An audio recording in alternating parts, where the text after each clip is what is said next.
We are live. All righty. So, good morning, good afternoon, good evening, whatever time it may be when you all are tuning in to this broadcast. I am your international award-winning author, literary extraordinaire, awe-inspiring coach, Toneal M. Jackson. But today, I just want to welcome you to this show that is called Toneal Talks Politics. And today, I have with me Miss Anna, who is our Illinois State Party organizer, along with David. And if you guys tuned in to us last week, they are not new faces to you. And so this week is week 2 in our 10-week series. Last week we discussed grassroots democracy. And so if you did not tune in, then let me catch you up and let you know that for the next 9 weeks, 8 weeks after this, 9 weeks including today, we will be bringing you a different key or core element of the not the grassroots, of the Green Party. So our beliefs, the core belief system of the Green Party. Last week, we discussed grassroots democracy, and this week we'll be talking about social justice. And so I am going to allow Anna to come on and introduce herself and tell you a little bit about what she does, and then David, and we're going to jump right into the discussion. So come on, Anna, let us know a little bit about who you are. So my name is Anna Scheifelbein. I am the state organizer for the Green Party. I love networking, building teams, building community groups. We have so much political energy here, all good vibes. It's really been a pleasure to be on the state level and work with the Illinois Green Party members and bringing new members on board. Awesome. Awesome. David, talk to us.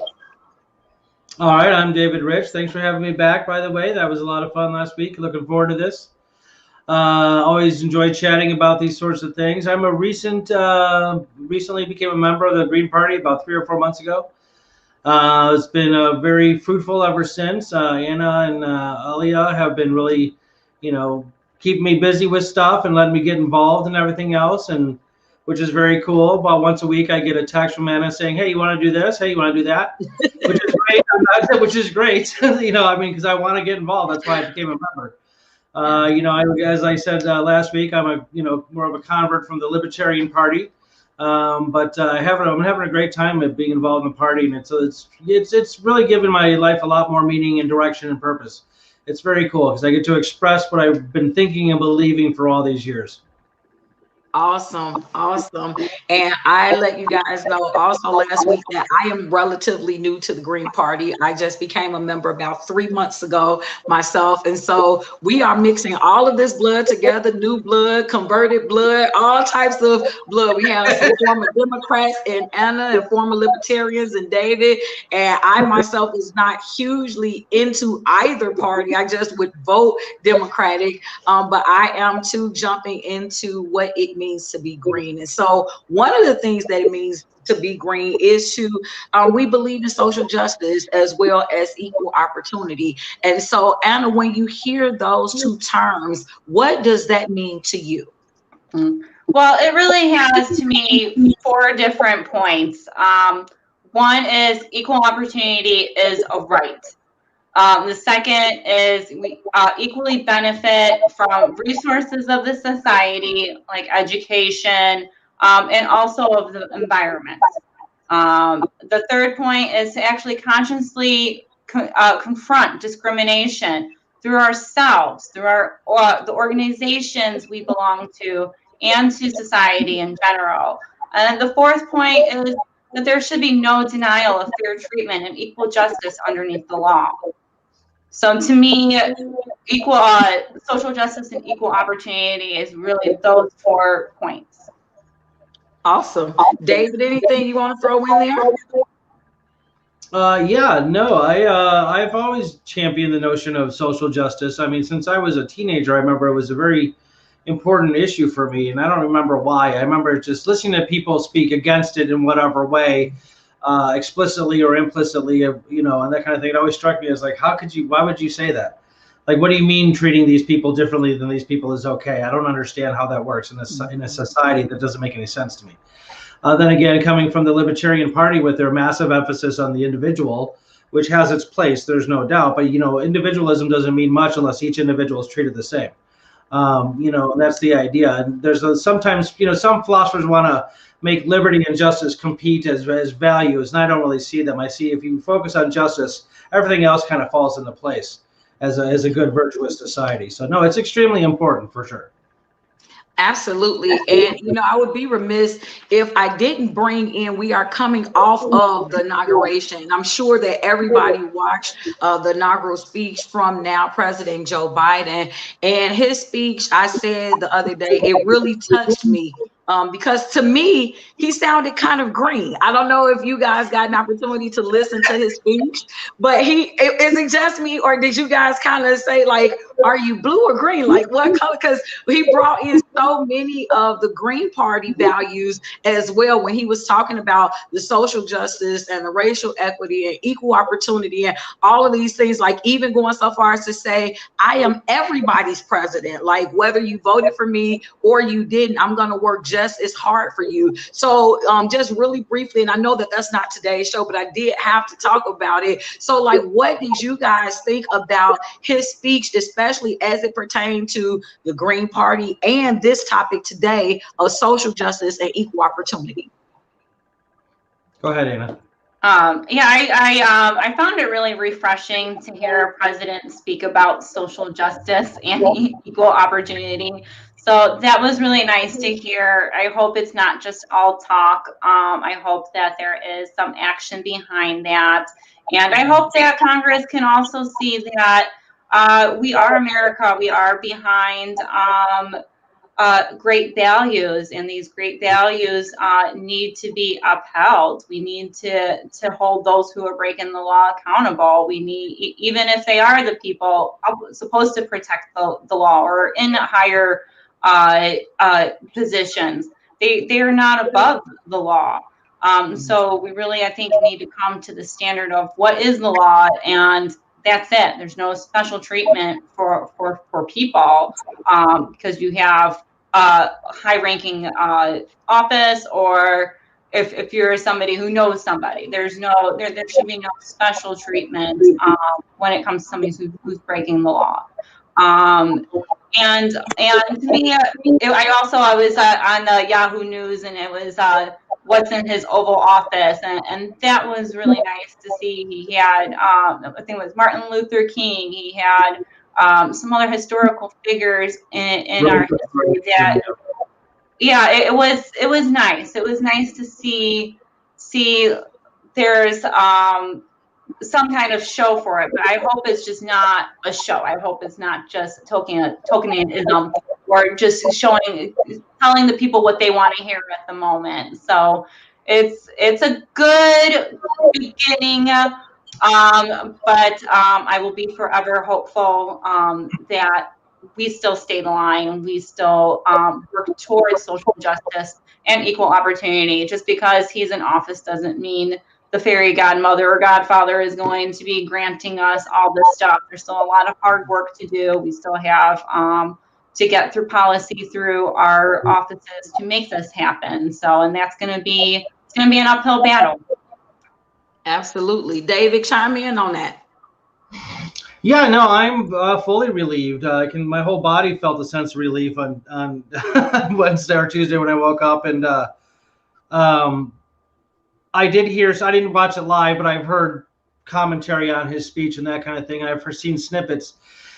Just the fact that he's so pro doing something about climate change makes me extremely happy and, again, relieved. Trump thought it was a hoax. He didn't care. Biden shut down the pipeline, at least a great part of it, which is good. People are freaking out over that.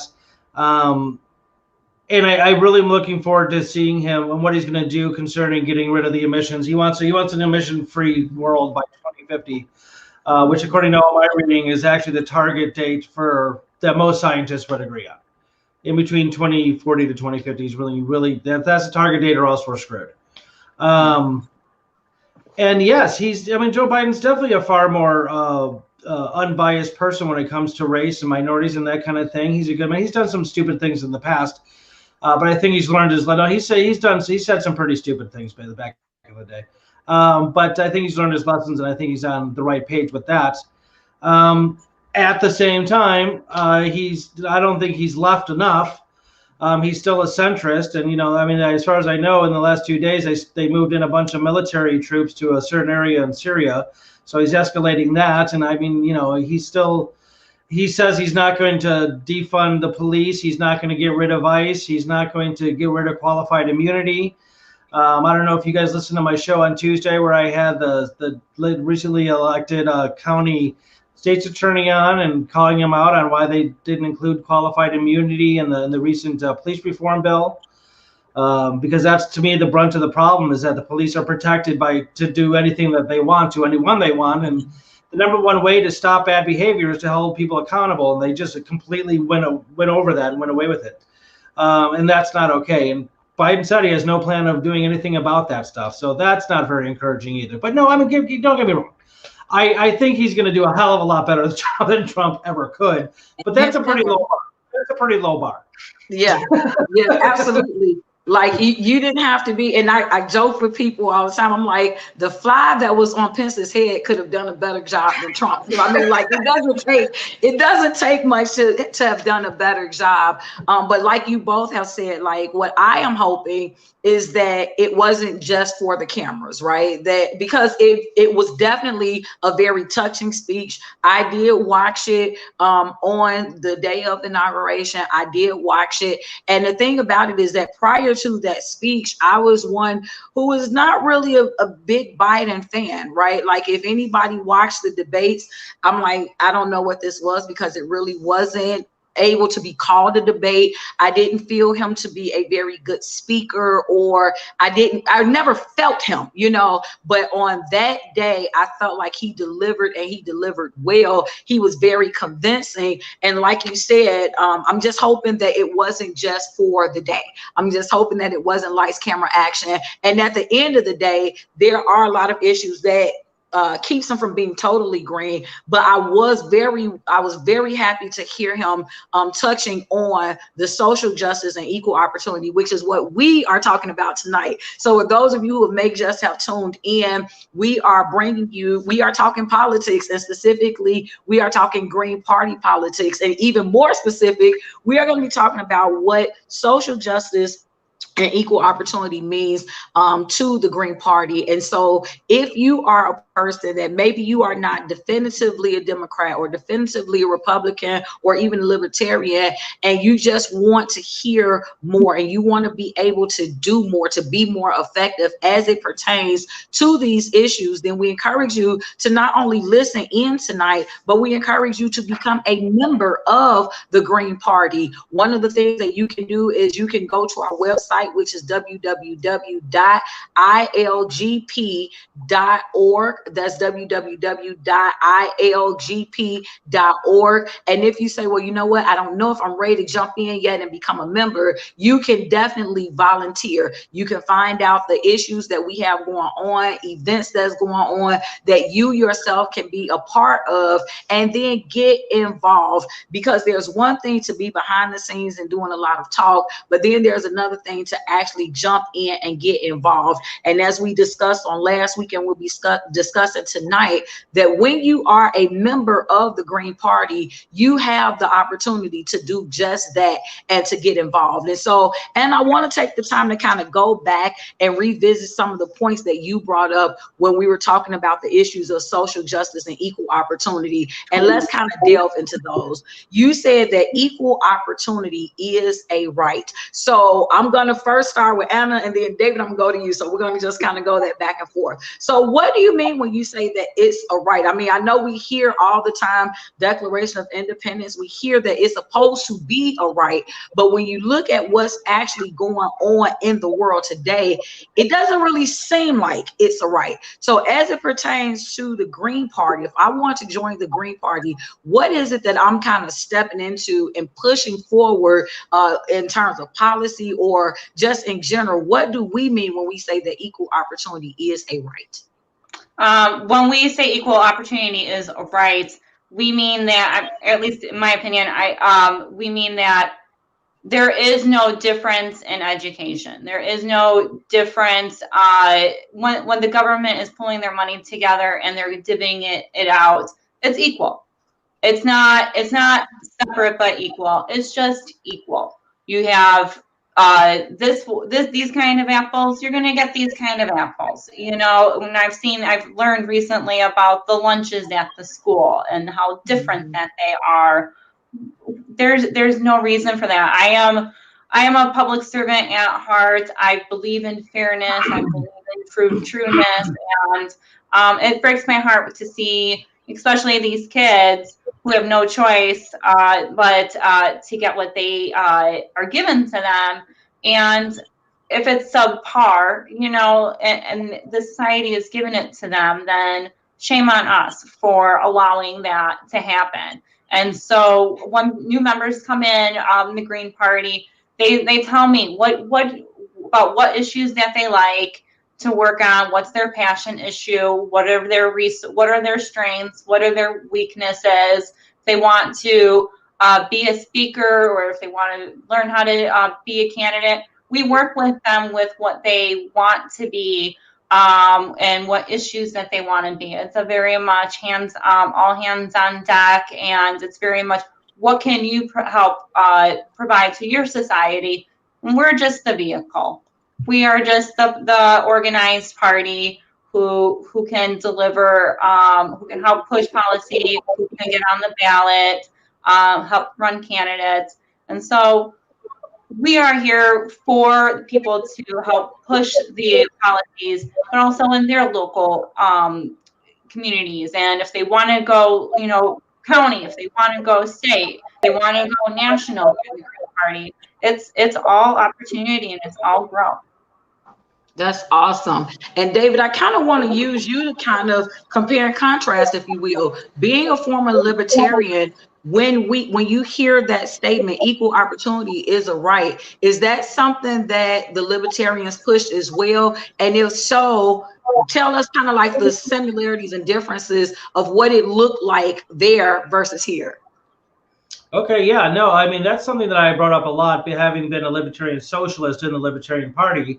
And the socialist part being very much, you know, on board with, you know, social equality and equal rights and everything else. I would ask them that same sort of thing. And they all said, sure, we believe in equality, blah, blah, blah. But then you keep going with them in conversations and asking more about more specific things. And that sort of just kind of falls away when it comes to the implementing of economics in a society and that kind of thing.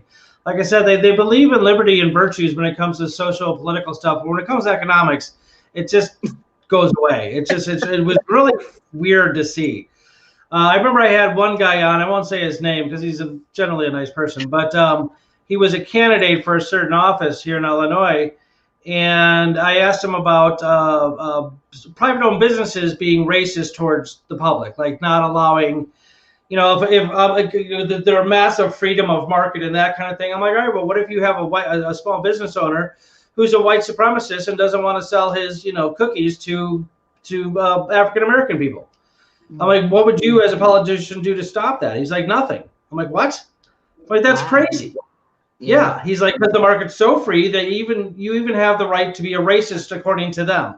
Now here's the thick of it. I had a podcast on rights, and I've studied rights as a philosopher. If you look up the word right or rights, it means a moral allowance of behavior. That's what a right is. Mm-hmm. A right is a right because it's right. Nobody has the right to do or be wrong, period. So if racism is wrong, which it is, you don't have the right to be a racist. Therefore, racism is not something that should be legally protected by a legitimate government. Rights should be. Bad, you know, discrimination, that's ridiculous. That was a terrible thing for him to say. I'm glad he lost. You know, I mean, but I think most libertarians would agree with that. No, sorry. But the business owner has rights too. You don't have the right to treat people badly. Nobody in the world has that right. Rights are all about being virtuous, about being good towards one another, good towards everything. The goodness is the primary right of all things. You have the right to everything that is good. Thank you. I love that. No, I love that. even how you know broke down, because I don't think that people even really look at it like that. You said, okay, a right is a moral allowance of behavior, and I don't think that people always look at it like that. I think that people look at rights as freedoms that they are given, right? Opportunities that they are given. And so when you look at, if you tie in that to what we believe as the Green Party, you know, there is going to be a fair treatment across the board, regardless of, Anna alluded to it earlier, so regardless of the color of your skin, regardless of your class, so how much money you have, regardless of even just boiling down to tenure, right? Because there are some places you go and you're treated better because you've been here for 20 years versus 20 days. And so the great thing for me, at least, one of the great things about the Green Party is that there honestly is fair treatment across the board. Like someone who's just got involved is going to be given just as much respect as someone who's been here for 20 or 30 years. And so I think that that is something that's really awesome. And this is one of the reasons why I invite people, and I talk about the Green Party all the time, because when you hear people, there are certain issues that's just going to hit, right? And especially in the wake of your George Floyd's and Breonna Taylor's and things like that, there are certain issues that's really going to be a huge issue across the board. And so I think that it's awesome when you have an opportunity to be a part of a political party that is going to support equal rights for all, not just for a particular person, as you were talking about, David. Now, the second point, Anna, that you brought up, you said when you hear social justice or equal opportunity, it means to be able to equally benefit from the resources of society and the environment. So let's talk a little bit more about that. Well, the resources of the society is being able to live in a safe place, feeling secure, and getting if the government is providing a product or service, that it is equally among the board, across the board, equal. You know, this party does not get a different one than that party. It's the same. And then for the environment, it's, I have 2 little kids, and when I hear water issues and air issues, it concerns me. It concerns me for my children. It concerns me for hopefully my potential grandchildren way down the line. But when you're born, you should be able to breathe the air in the world. You shouldn't have to worry about the air quality. And you shouldn't have to worry about living in a small town or a rural town or a poor town and having industrial chemicals go into your lungs. And you shouldn't have to fight so hard just to have corporations stop emitting known harmful chemicals in our air. And the same with water. We should, when you're born, you shouldn't be able to have a free, safe drinking water. So to me, clean air is a human right. Clean water is a human right. And it's not a privilege. I mean, a privilege is something that is extra that you earned. But a right is something that is always yours. It's granted to you. Nobody can take that away. And so I do think that hopefully I'm wrong. And David, I'm actually going to have to disagree with you on the big date number for climate change, because we have climate counters out there with that are backed by scientists that says within 7 to 10 years is too late. And so when I hear 2050, I'm cringing, because 2050 is going to be, I think, extremely too late to say this is when we're going to be able to have, you know, clean water and clean air.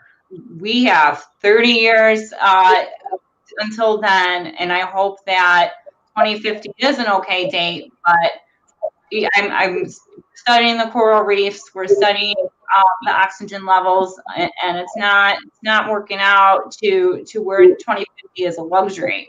And I think when people say 2050, they're kind of like, oh, just put that on the back burner. We got till 2050. No, we need to take action like more than yesterday. So it's every day it's a ticking clock to me, and saying 2050 is just putting it on the back burner. I think 2030 we can really turn it around and have good people 100% renewable energy by 2030 and not by 2050. And when I think 2030, my children will probably just be of age. 2050, where their children's children will probably be of age. So it is, we're talking 20 years, but I think those are very critical 20 years. I think we're critical now. The young, I think the youth are starting to see that, starting to look through the politics and questioning the politics and thinking, well, maybe two parties, maybe we need more than just two parties. Maybe we need another party to come in who is environmentally conscious, who is working on policy, who can work ballot access. And always happy to talk to those groups and bring them on board. It does help a lot we already have a wheel going and they don't have to reinvent the wheel all the time, and just jump on into a team and we'll get you going to what the resources, what you want to do and what resources you have that you're working on that you have. So it is a delight to work with a team that does share the same values as I do, and that water and air are very critical. And this is part of social justice and equal opportunity. David? Okay, so you're right, Anna, in that the 2030 target date is a target date. It's so as of right now, if we start doing it right, we need to reduce emissions in the air by 7.76% each year. So if you do the math, that's about 80% once we get to 2030, which is makes us safe for to continue reducing it after that. The 2050 is 100% no emissions at all. But so you're right. We're both right. So the day, David. The problem with that, and I'm sorry to be henny penny here and say the sky is falling, is that if we had started doing what we were supposed to do, I think it's 10 or 15, maybe 20 years ago, we would only have to be reducing emissions by 3.3 something percent each year. But since we didn't, now it's at 7.7 something percent a year. So the more we don't do things, the higher it goes in the shorter amount of time we have. So you're right. 2050 should not be seen as something like, oh, it's 30 years. I'll be dead by then. Don't care. Or then we got plenty of time. No, man, we got to do something right now. And I hope Biden does. He says he's going to. There's also, there's lobbyists. There's the oil company. There's all sorts of external forces fighting against that because they don't get it. And also remember too, the United States military is the greatest polluter in the entire planet. It by itself, as a singular body of something, pollutes more than any other singular body, any other singular country in the world does. It's like equal to like 140 some odd countries together is amount of pollution that are just our military puts out yearly, say. And nobody's going to go after the military. No, because you just don't do that in politics, which is ridiculous. Our military is probably the greatest killing machine in the history of mankind, and it can be probably a 64th the size it is now and still be the biggest military in the world. Anyway, sorry. It's okay. You're fine. The military thing really upsets me. It's so ridiculous on so many levels. I didn't know that. Wow. You got to share that resource with me. That. Yeah, no, there's plenty out there. Plenty of citations. Mm-hmm. Absolutely. But I think that it's awesome that we're bringing this to the table, right? Because these are things that the average person may not think about, or even beyond that, to say, well, what can we do about it? And David, I kind of want to bring out your point. You said, hey, if about 10 or 20 years ago we would have started acting, then in essence, it's almost like we would have had to do half of the work now. So it's almost like now it's double. And so if we wait to another 10 years, then it's going to be double that. So to both of you guys' points, when you were saying you both are right, is that for Anna, it's like, hey, let's start working on it now, as opposed to waiting for 20 or 30 years to act. Because if we wait another 10, 20, 30 years, then it might take 25% a year, and so it's almost next to impossible for it to happen. Yeah. Absolutely. And so, for those of you all who may just be tuning in, we are talking about specifically social justice and equal opportunity within the Green Party. So this is a part of our 10-week series on the 10 core values of the Green Party. Last week, we discussed grassroots democracy. This week, we are discussing social justice and equal opportunity. And specifically, we were talking about how to equally benefit from the resources of society and the environment. And so if you are watching this, and maybe you're not yet a member of the Green Party, but you are environmentally conscious and environmentally sound, and you care about what happens to the environment, then this is yet another reason to join forces with the Green Party, because we are a political party who believes in trying to do what we can do to protect the environment now rather than later. And so that's definitely a great issue that you can join forces with. And again, you can go to the website www.ilgp.org. That's for Illinois Green Party. So that's www.ilgp.org.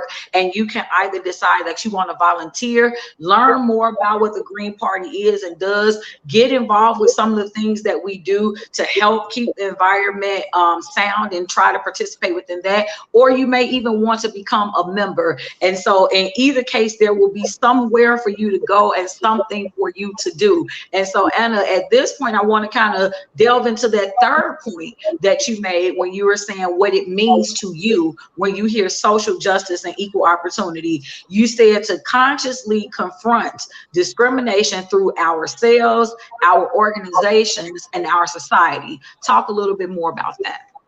Yeah, that to me kind of lies with our ninth value, which is personal and global responsibility, where it's on us to make sure that we are all playing nice in the sandbox, that we have a fair society. We see something, we say something. I do want to stress the police reform as well as part of social justice and equal opportunity. We have a long road ahead of us, and I think people need to understand if they think it's two-sided, us versus them. Why do you feel it's an us versus them? Where do you get that mentality from? Where is the breakdown of your feelings and thoughts on that, and how can we help change that? Because it's not a us versus them society. We're here for a very short time. We're a piece of dust in the time, in the whole relative of time and space, and so I feel this is our chance to be kind to each other, to treat our earth good, to treat each other good. And make sure that we have a nice home for people, where they feel safe and secure, where they can walk down the street, and if there's a police officer there, that police officer is actually there to protect and serve them and say, hey, how you doing, instead of a stop and frisk. So I do think that we have a long road to go with social justice and equal opportunity. I really feel bad for how our society is right now in regards to police reform and how people don't feel safe in their neighborhoods, and how the people who are supposed to make them feel safe are quite the opposite. And it breaks my heart all the time. Absolutely. Go ahead, David. Well, on police reform, yeah, it's just, I mean, there's somebody just got shot again, killed in New York the other day. I know he was wielding a knife and everything, but still, the whole point of being a cop is to take the danger off the citizens and put it on yourself, the risk. So I'm sorry, I don't know why you're walking around with bulletproof vests and everything, and we're not. It's far more likely that somebody in the general public is going to get shot at than any cop will. There's this notion that being a cop is a dangerous job. I just looked it up yesterday. Plus, I looked it up before. I had a show about this. The danger level of being a police officer doesn't even rank in the top 20 most dangerous jobs in the country. Logging is number one. Like it's 150 out of 100,000 loggers each year die. About 14.7%, I'm sorry, 15%, 15 out of 100,000 cops die a year.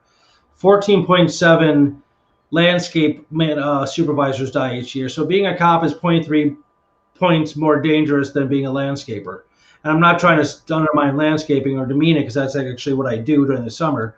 It's just that being a cop is not that dangerous. And so we keep feeding them all these legal protections and these material protections, these everything else, and dumping more and more money and expanding the police forces and everything else. And all it's doing is creating more and more problems. It's not okay that I mean, the numbers bear out that police in this country do not keep us as safe as people think they do. There's so much fat involved in policing. You could cut out a whole lot of it and still have a reasonable and practical police force. And again, this goes down to social justice and everything else, because what they're doing is they're targeting minorities, and it has a lot to do. Did you know that actually, legally speaking, cops are not legally obligated to protect anybody? Wow, no. There's no legal obligation whatsoever. There was a case, I can't remember where it was, but it was some men busted into their apartment and were accosting them and everything else. People upstairs called the cops. Cops never showed up, so the ladies ended up getting hurt very badly. They tried to sue the cops, and the judge said, sorry, they have no legal obligation to actually protect you. Their only job, the legal obligation, is to enforce the law, whatever that is. And oftentimes, they'll go back to morality and rights and everything else. Oftentimes, the law and morality are not in sync, okay? Let's remember that Rosa Parks was breaking the law when she was sitting in the front of that bus. That was segregation laws in place, and the cop was doing his job by arresting her. Well, I don't care. You're a moral agent well before you're a legal agent. I don't care what you're getting paid. I don't care what the government says. I don't care what the law says. You do what's right, or you avoid doing what's wrong. That's it. That's the basic premise of living. Okay, and so it's called the Nuremberg defense, when cops say, I was just doing my job. Well, the Nazis that got tried in Nuremberg, Germany, said the same thing. I was just doing my job. Well, too bad. Okay, you don't get to just kill 6 million people and say, sorry, I was told to do it. Okay. No, I mean, and that's very powerful, because I mean, like, again, being, a person of color, obviously, for me, this whole thing about consciously confronting discrimination, because you see it all the time. And I want to kind of touch on a couple of things that Anna said. The concept of see something, say something, right? It used to be something that really rang true, something that we tried to do a lot. But over the years, I think that people have become more silenced because of fear, right? Because again, I want to bring up the whole George Floyd incident, when you had these people who were literally recording what was happening. So it wasn't even that they were not saying anything when they saw what was happening, but it was almost like when you go back in your mind to look at that cop who had literally just kneeled down on his neck with his hands in his pocket, as to say, who's going to stop me, And so, and again, we understand that all police are not bad. So I want to make sure that I'm putting that out there. We understand that all police are not bad. There's no such thing as all of any group that is bad. There are some bad and some good in every bunch.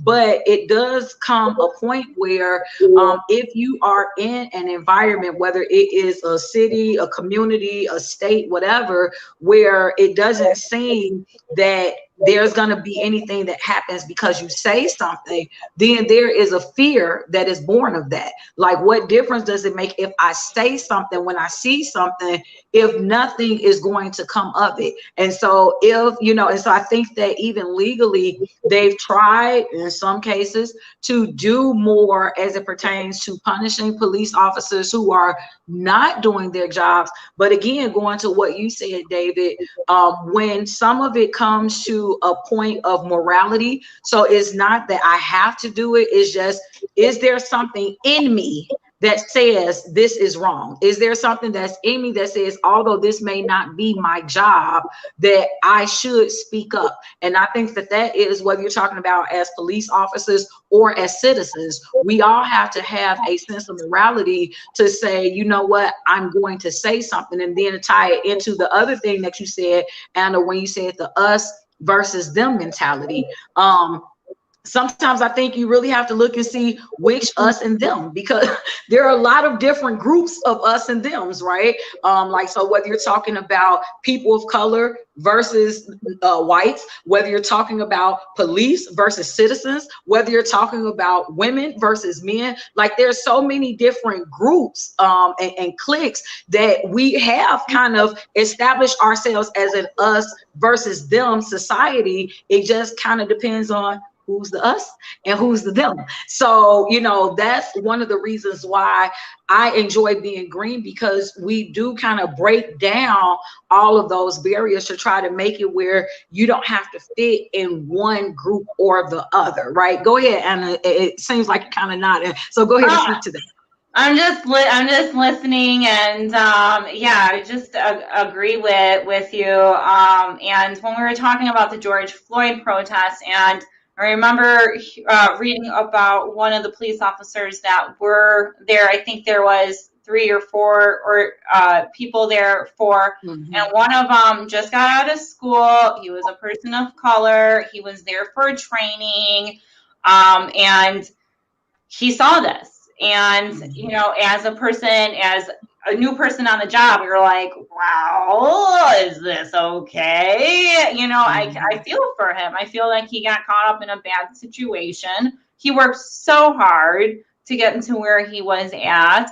And it was one of his first days on training on the job, and this happened. And so I think with that, see something and say something with the whistleblower protection, and if there is another police officer having excessive force, that it is like what David was saying, you're a moral agent, there is excessive force. There is something going on there that is not right. And, it is, I think about that gentleman, and I hope that everything is okay with him and his family, because, as a new person on the job, and he went through all of that work, and I do feel bad for him, and we don't have strong whistleblower protections in this country. We just don't. And I really feel like we should. It should be protected more. And I think that will help create more social justice. If we were allowed to say, hey, that's excessive force. And with the riots too in Chicago, you saw some of the Facebook lives, and the Chicago police are just like, who's next? And I've seen it firsthand too. I was not there that day, but I've seen it before, and they're just, kind of running through the streets. And so it is kind of unfair. And I know it's not a fair world, but we do what we can. Yeah, and you know what, that actually brings us perfectly into that last point when we talk about social justice and equal opportunity, when we're talking about no denial of fair treatment and equal justice under the law. So David, why don't you start with that? Because I think that was a perfect segue of where we were going with it. So what does that mean to you?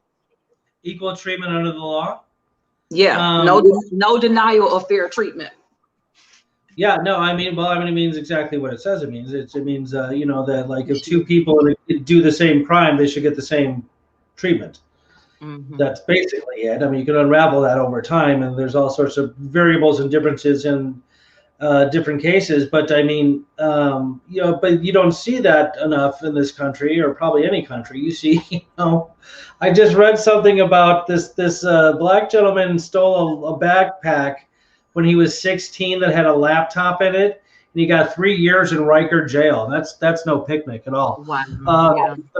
The person that stole Nancy Pelosi's laptop so far has gotten nothing. That kind of thing. And it's very possible she might not get anything at all. But of course she's white. Sorry. It's unbelievable to see the amount of disparity and difference in how people are treated under the law, and a lot of it has to do with the lack of uniformity between the states and state laws compared to one another. Let's take marijuana for example. I mean, it's a newer thing, but when Colorado legalized it and nobody else did, and everybody else was like, oh my God. Why was it okay for people in Colorado to smoke pot but not anywhere else? Are the people in Colorado of a different genetic structure than anybody else? I mean, does it affect them differently? I mean, it doesn't make any sense. I mean, it's something is legal or illegal usually, unless it's a regionally applicable situation, water rights, that kind of thing, blah, blah, blah, water access, blah, blah, blah. Everybody needs to be treated, it should be universal and range over everybody. And that's one of the reasons I prefer morality over law, is because morality is universal and law is all just whatever they feel like saying. Yeah. Go ahead, Anna. No, I was just going to tell David I like his morality, the moral agent. I was going to say theory, but it's more than just a theory.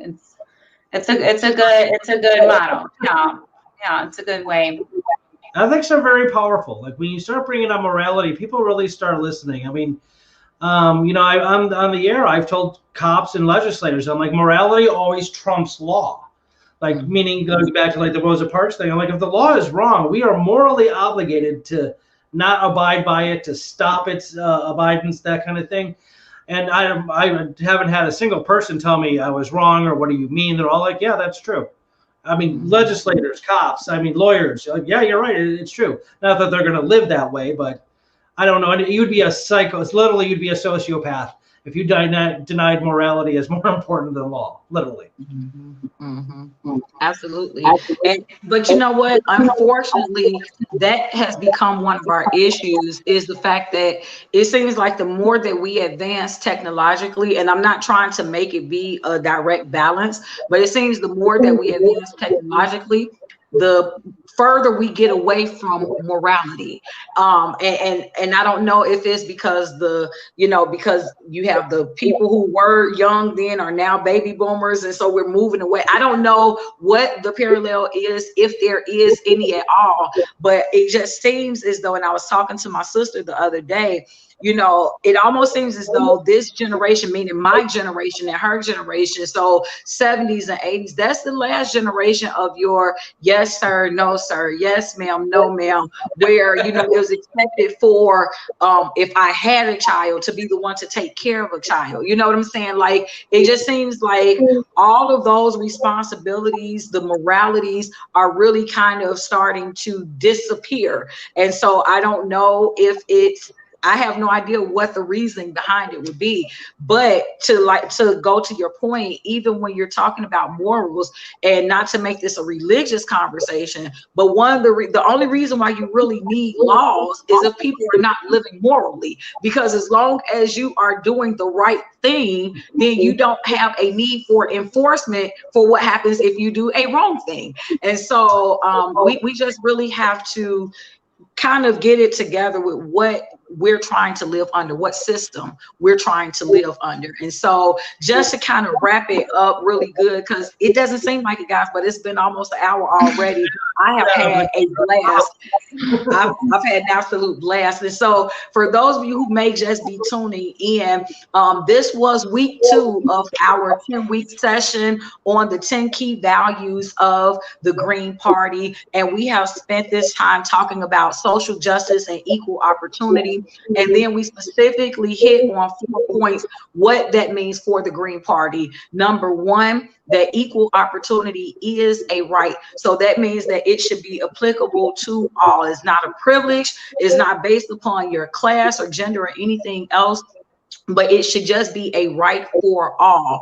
Number two, equally benefit from the resources of society and the environment. So that should be something that is equally beneficial. Then number three, we should consciously confront discrimination through ourselves, our organizations, and our society. So again, if you see something, you should say something. You should feel morally bound if you see someone being treated poorly to say something, which goes into the fourth point of that there should be no denial of fair treatment, and there should be equal justice under the law. So it shouldn't matter what your skin color, what your gender, how much money you have.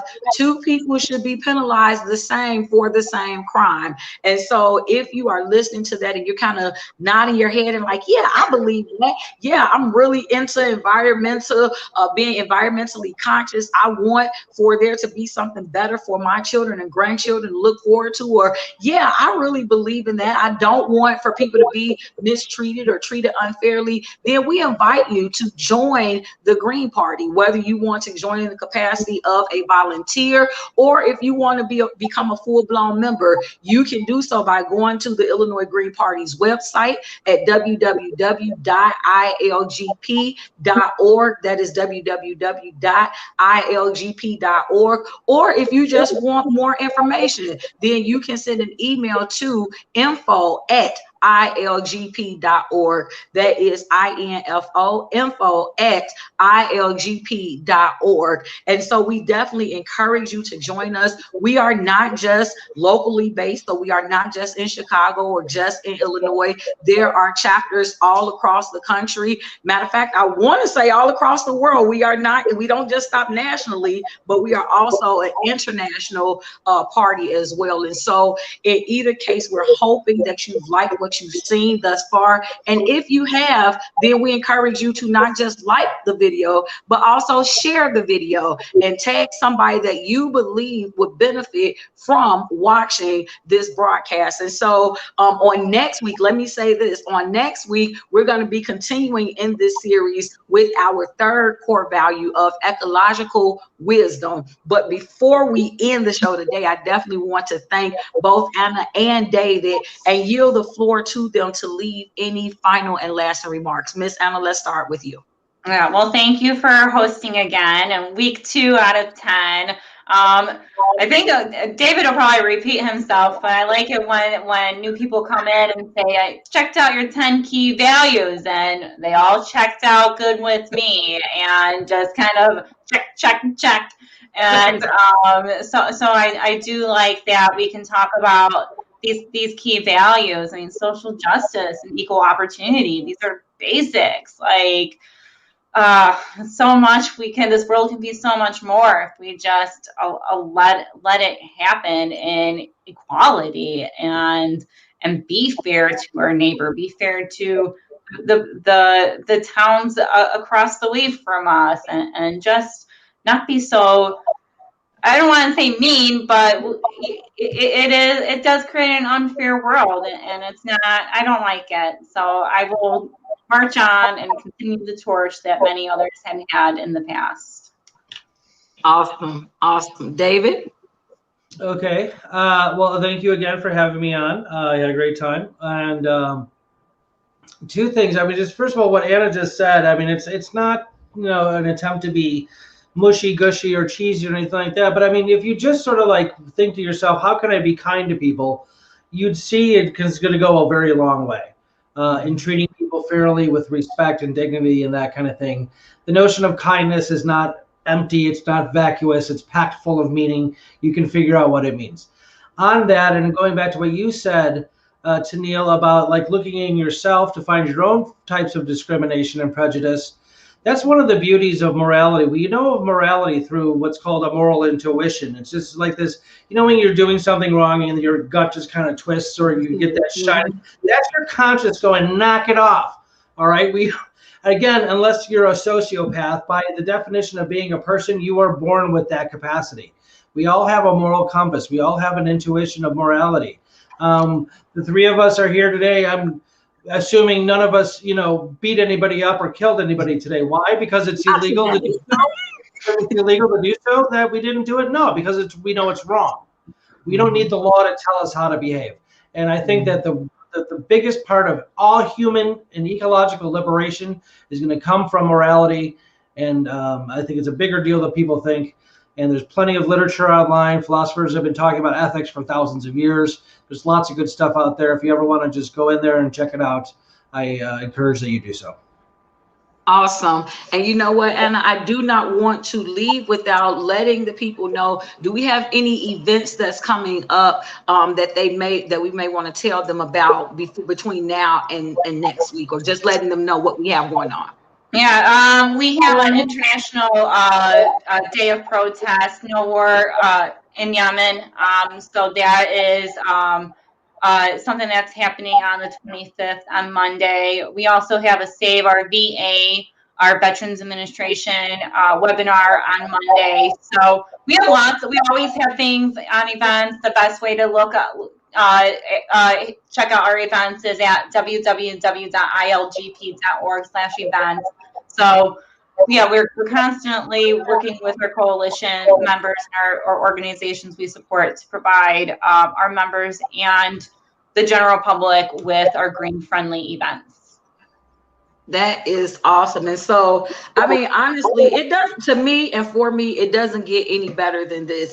If you are a person who I like to deem as a difference maker, you believe yourself to be a difference maker, and maybe you say, I don't know exactly what I want to do, but I know I want to do something, then I encourage you to get involved with the Green Party. And I promise you, you will find yourself and your purpose somewhere, whether, again, it is just to be a volunteer, whether you want to march and you want to pound the pavement and get involved with the different marches and protests, whether you want to become a candidate. Maybe there is something that you are very passionate about and you want to become a candidate and you want to run for a particular office. Maybe you just want to bring awareness to the various issues. No matter what it is that you have in mind, there is some work that you can do with the Green Party. There's always going to be some type of group where you can involve yourself. And again, we have 10 different key values. So guaranteed you will find yourself in one of them. And so there is going to always be somewhere for you to work, someone who you can align yourself with. And most of all, there's a difference that you will be able to make with the work that you are able to do. So again, we want to make sure that you go to the Illinois Green Party website, www.ilgp.org. And if you have questions, if for whatever reason we were not thorough enough or we didn't cover your particular question, then you can send an email to info@ilgp.org. That's info@ilgp.org. And we encourage you to join us again next Friday. We will be going live at 5 again. I believe both Anna and David will be joining me one more time, and we may have another special guest, so you have to tune in to see. But we will be covering our third key value, which is ecological wisdom. So we are hoping that you have enjoyed yourself thus far. And again, if you like what you've heard, feel free to hit the like and share button and tag somebody that you believe would benefit from watching this broadcast. Thank you guys so much for tuning in, and until next time, you guys stay inspired. Thank you.